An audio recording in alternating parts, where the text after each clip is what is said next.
Welcome to the Ask Dr. Deanna show. I'm Dr. Deanna Holgren, your host. Join me weekly as I cover various health-related lifestyle medicine topics that you get to request. This show is for anyone who wants to proactively improve their health position. I hope you enjoy the show.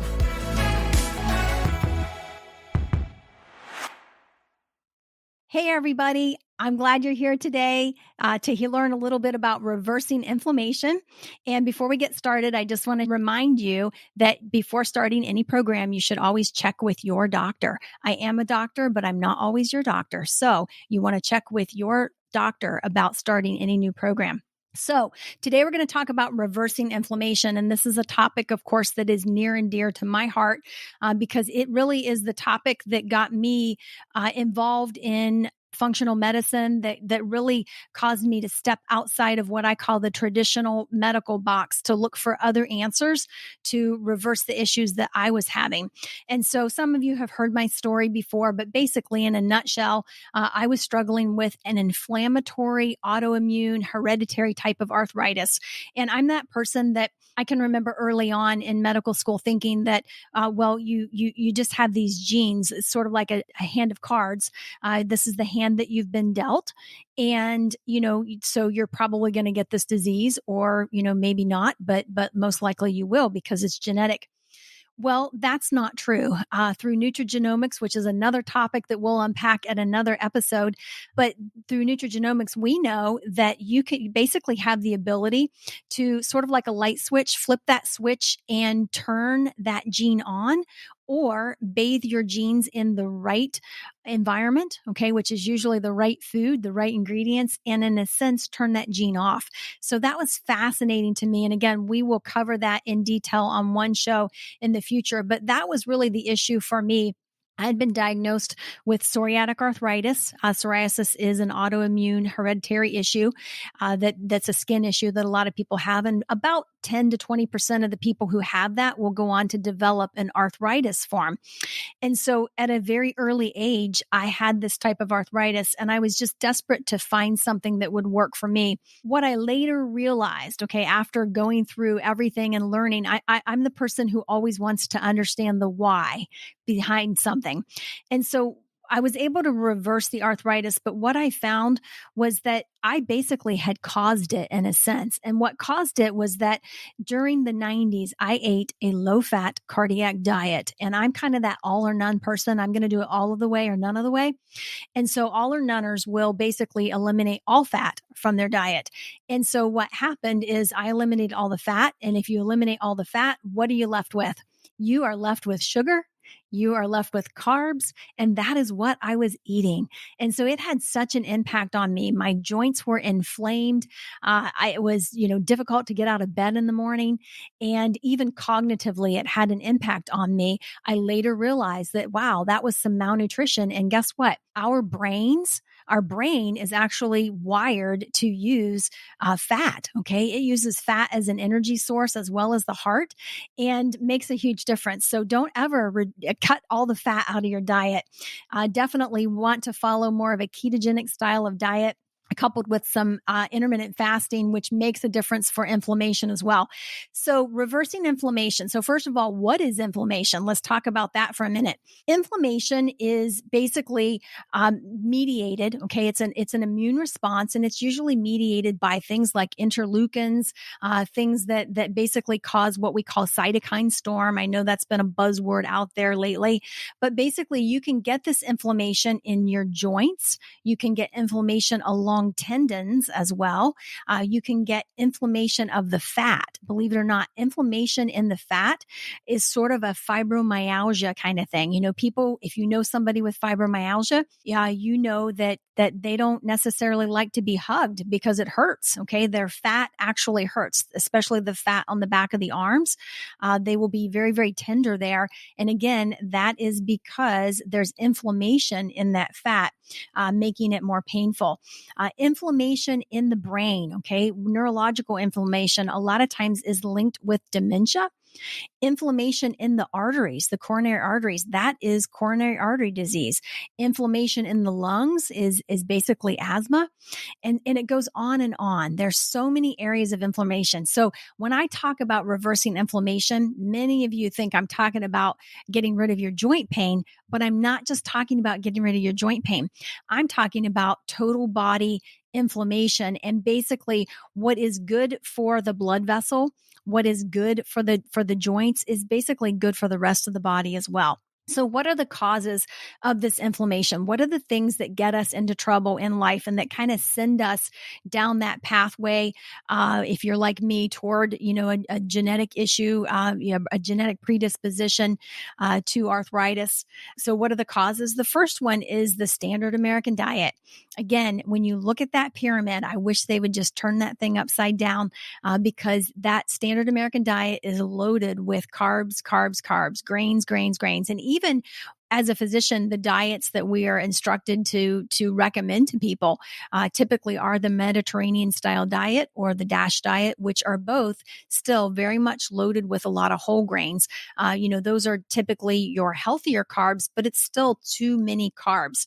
I've had diabetics call me from the hospital before and say, "Hey doc, they're going to kill me in here because they keep wanting me to add more carbs onto my meal plan that whatever it is they're serving, they want you to select what you want. And they're asking me to add pudding, okay, so that I'm getting the right number of carbs. And it's because they've been trained to basically eat a low carb diet to help with their diabetes, to help reverse their diabetes. So again, the causes, the standard American diet, all of the carbs, but not just the carbs. It's also the chemicals. It's the toxins.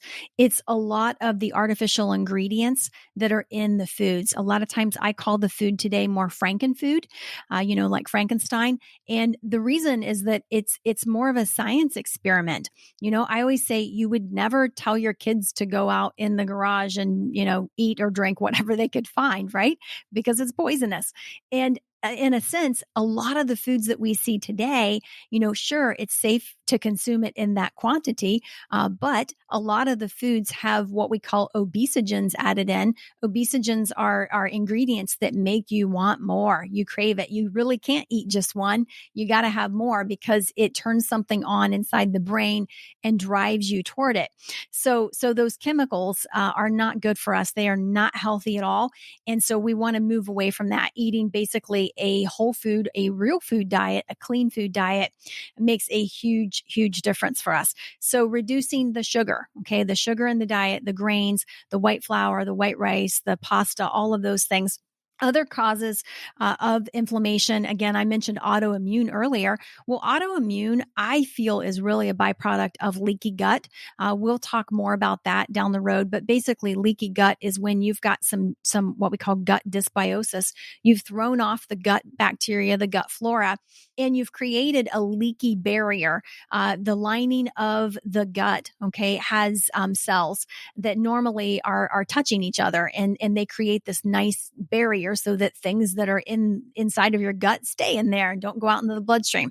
Well, when you get leaky gut, they kind of slip apart, and then macromolecules, things that are toxic, etc., can slip through, get into the bloodstream, and then now your body's running toward this autoimmune.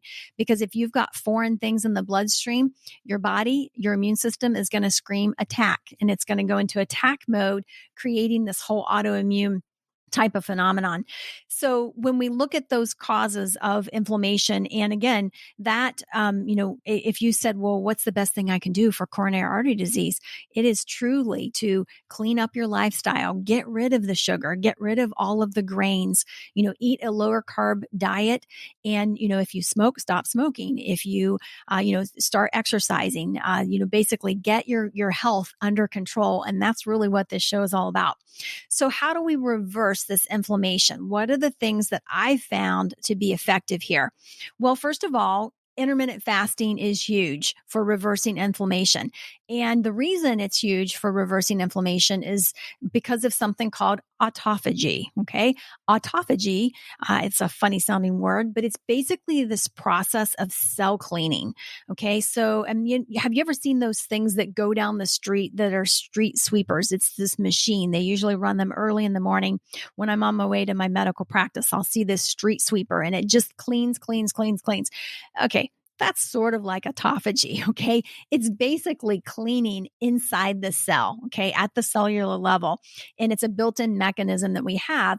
And it kicks in typically when we have been fasting for about 16 hours or longer. So fasting helps to detox the body. Okay. So that's where you're seeing a decrease in inflammation, is that you're getting a nice detox. The other thing that's important when we're trying to reverse this inflammatory, cascade of things that are going on within our body, it's basically elimination. You have to figure out what you are allergic to, what you're sensitive to. For some of us, it's gluten. Many of us, they estimate half of us are gluten sensitive. I suspect that a lot of that has to do with the protein that's there and the fact that we're not able to break it down, but then also that it is loaded with, again, glyphosate, that chemical that I am definitely not a fan of. So you want to eliminate gluten. You want to eliminate dairy if you are sensitive to dairy. And you should know, you'll get a tummy ache after eating it if you're sensitive to it. So anything that you are sensitive to or allergic to, you want to eliminate that. And then, of course, the artificial flavors, the artificial sweeteners, the artificial ingredients. Oftentimes people will come into my practice and they might have a relatively clean diet, except they're still drinking a diet pop. Especially diabetics will often drink diet soda. And that chemical that is used as a sweetener is a neurotoxin. It really, in my opinion, shouldn't be on the market at all, especially when there are healthier alternatives, healthier sweeteners that basically do the job, things like stevia and so forth. But basically, you want to eliminate all of the bad stuff so that the body can heal itself, so that it can repair. I like to do supplementation as well. So when I'm thinking about, okay, what supplements would you use? What things would you add in for the gut and for this whole inflammatory cascade to kind of get that quieted down? The first thing is you do need to address the gut. And we did talk about that in an earlier show. So go back and listen to that. But I talked a lot about the use of probiotics. Probiotics will help to stabilize the gut and basically build back that microbiome, get the healthy gut bugs back in there where they belong, so that you can break down foods properly and digest foods properly and absorb the nutrients and all of that. So that will make a difference. I also like turmeric. Turmeric is fantastic as an anti-inflammatory. I also like omega-3, omega-3 essential fatty acids. Again, our body can't make them. It's essential that we get them in our diet. So you're going to have to pull those in somewhere. Salmon is a fantastic source of omega-3s. Ginger has a wonderful anti-inflammatory property to it as well. Vitamin D. I've actually had runners who were outside running all summer long distance runners, and they felt great. And then as soon as they have to come inside and they're on their treadmill, all of a sudden they're having some pain in their elbows, in other places. And it's basically that their vitamin D just dropped low. They were outside running in the sun all summer long, in the fall, in the spring, whatever. Now they're inside in the winter and the vitamin D drops low if you live in Ohio and some of the other places that basically don't see as much sun in the winter. I like things like bromelain, which again is actually from a pineapple plant and is anti-inflammatory. Quercetin is wonderful. Rutin, vitamin C. These are all great anti-inflammatory supplements that you can find, easily, that will basically make a difference. There is a product that I like to help support joints, joint pain, that sort of thing. And it's called Turmeric. It's made by Orthomolecular, which is a really clean company. That's a brand that I use a lot, but it's a blend. And that's what I like about it, is that it's a little less expensive because it's a blend of the turmeric. It's got the bromelain, the quercetin, the rutin, the vitamin C. So some of those things in it, which makes a difference. So let me give you a little example of inflammation. So I had a 50-something-year-old male come to me in the practice who was struggling with fibromyalgia. And one of the things that I've noticed is that patients who have fibromyalgia typically respond really well to this anti-inflammatory diet, which is basically just a ketogenic diet with some intermittent fasting. And so he was overweight, he had hypertension, and he had this fibromyalgia. So we basically took a look at the diet, transitioned him to a ketogenic style of diet. He ended up dropping about 40 pounds. He no longer has hypertension. That resolved.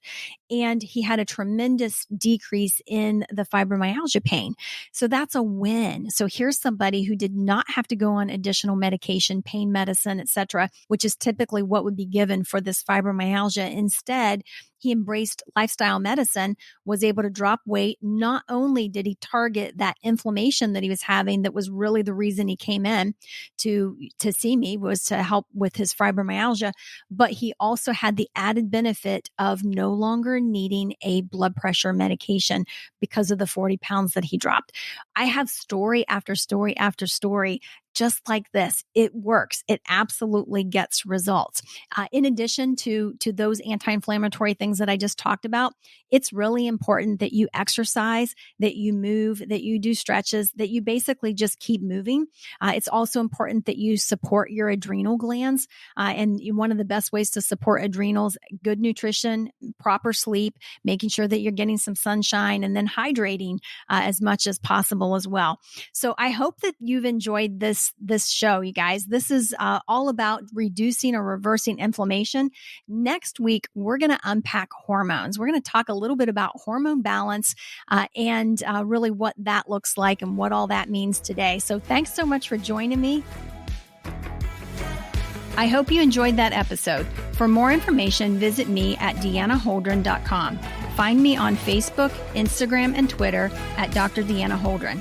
I really want to hear from you, so message me. I love taking your messages and creating topics from them.